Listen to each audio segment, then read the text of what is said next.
Hello friends, welcome to home food zone.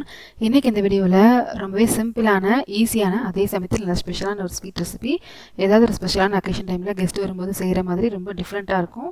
எப்படி செய்கிறதா பார்க்கலாம். இது செய்கிறதுக்கு வந்துட்டு நான் இன்றைக்கி வந்து 1/2 கிலோ அளவுக்கு சக்கரவள்ளி கிழங்கு எடுத்திருக்கேன். இது நல்லா சுத்தமாக வாஷ் பண்ணிவிட்டு கட் பண்ணி ஒரு குக்கரில் சேர்த்துக்கோங்க. நீங்கள் ஆவியில் வேக வைக்கிறதுனாலும் வேக வச்சுக்கலாம். ஆவியில் வேக வச்சா ரொம்ப டைம் ஆகும். குக்கரில் கூட நம்ம தாராளமாக வேக வச்சு எடுத்துக்கலாம். குக்கரில் வந்து ரொம்ப தண்ணி ஊற்றிட வேண்டாம். ஒரு 1/2 கப் மட்டும் தண்ணி ஊற்றி இதை மூடி வச்சுட்டு ஹை ஃப்ளேமில் 1 விசில், லோ ஃப்ளேமில் 2 விசில் விட்டு எடுத்துக்கோங்க. இது கூட சேர்க்கறதுக்காக சக்கரை பாகு நம்ம கரைச்சி எடுத்துக்கலாம். அதுக்காக ஒரு பேனில் வந்து 1 கப் அளவுக்கு நாட்டு சக்கரை இல்லைனா வெல்லம் எது வேணாலும் எடுத்துக்கலாம்.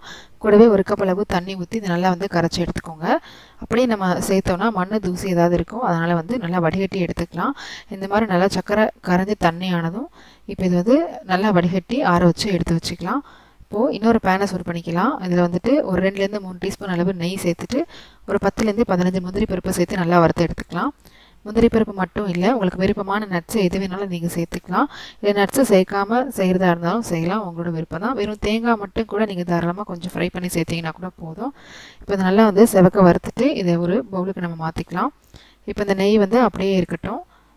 இதுக்குள்ளே பார்த்திங்கன்னா நம்ம வேக வச்ச கிழங்கு நல்லா வெந்து வந்திருக்கும். இதை தோலை எடுத்துகிட்டு நல்லா வந்து கட் பண்ணி எடுத்துக்கலாம்.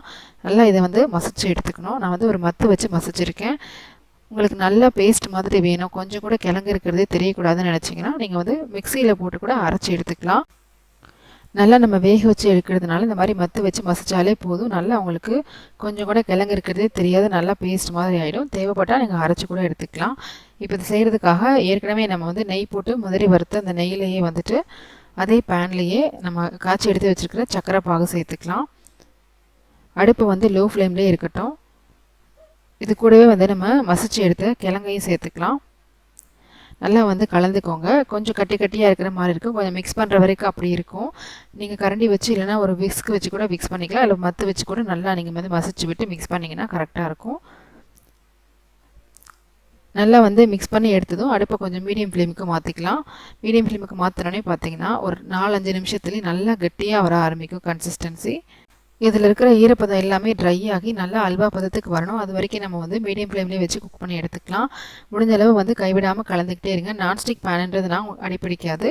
மற்ற பேன் எது எடுத்தாலுமே நீங்கள் வந்து கொஞ்சம் கைவிடாமல் கலந்துக்கிட்டே இருந்தீங்கன்னா உங்களுக்கு ஈஸியாக இருக்கும். இப்போ இது கூட வந்து ஒரு டீஸ்பூன் அளவு ஏலக்காய் தூள் சேர்த்துக்கலாம். ஒரு 3லேருந்து 4 டேபிள் ஸ்பூன் வரைக்கும் நெய் சேர்த்துக்கலாம். ஒரு பாதி அளவு வந்து நல்லா கெட்டியாக வந்திருக்கு. இன்னும் ஒரு 2-3 நிமிஷம் மீடியம் ஃப்ளேம்லேயே வச்சு நல்லா கலந்துக்கலாம். இந்த பேன்லேருந்து ஒட்டாமல் நல்லா பிரிஞ்சு வரணும், அது வரைக்கும் நம்ம வந்து குக் பண்ணி எடுத்துக்கணும். கலர் கூட நல்லா வந்து மாறி இருக்கணும். நல்லா கொஞ்சம் வந்து டார்க் கலராக வந்து வரணும். நீங்கள் நெய் எவ்வளோ சேர்த்துக்கிறதா இருந்தாலும் சேர்க்கலாம். ஒரு 4-5 டேபிள் ஸ்பூன் அளவுக்கு நான் சேர்த்துருக்கேன். நீங்கள் எவ்வளோ விருப்பம்னாலும் நீங்கள் சேர்த்துக்கலாம். எவ்வளோக்கு எவ்வளோ நெய் சேர்த்தோம்னா அந்தளவுக்கு டேஸ்ட் நல்லாயிருக்கும். எந்த அளவுக்கு வந்து கன்சிஸ்டன்சி நமக்கு இந்த மாதிரி வரணும்னா நம்ம சேர்த்துருக்கிற நெய் எல்லாமே தனியாக இந்த மாதிரி பிரிஞ்சு வர ஆரம்பிக்கும்.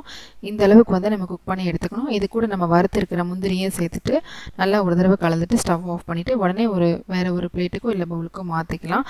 இந்த சூடிலே இருந்ததுன்னா அடிப்பக்கம் மட்டும் உங்களுக்கு டேஸ்ட்டு மாறிடும். அதனால் உடனே வேறு ஒரு பாத்திரத்துக்கு மாற்றிடுங்க. கிழங்குல தான் செஞ்சிங்கன்னா நீங்கள் சொன்னால் தான் தெரியும், ரொம்பவே டிஃப்ரெண்ட்டாக நல்லாயிருக்கும். குழந்தைங்களுக்கு கூட பிடிக்கும், கண்டிப்பாக நல்லா விரும்பி சாப்பிடுவாங்க. இதே மாதிரி கண்டிப்பாக நீங்களும் செஞ்சு பாருங்கள். ஏதாவது ஒரு ஸ்பெஷலான அக்கேஷன் டைமில் கெஸ்ட்டு வர டைமில் கூட நீங்கள் தாராளமாக அதை ட்ரை பண்ணி பார்க்கலாம். இந்த ரெசிபி உங்களுக்கு பிடிச்சிருந்ததுன்னா லைக் பண்ணுங்கள், ஷேர் பண்ணுங்கள், கமெண்ட் பண்ணுங்கள்.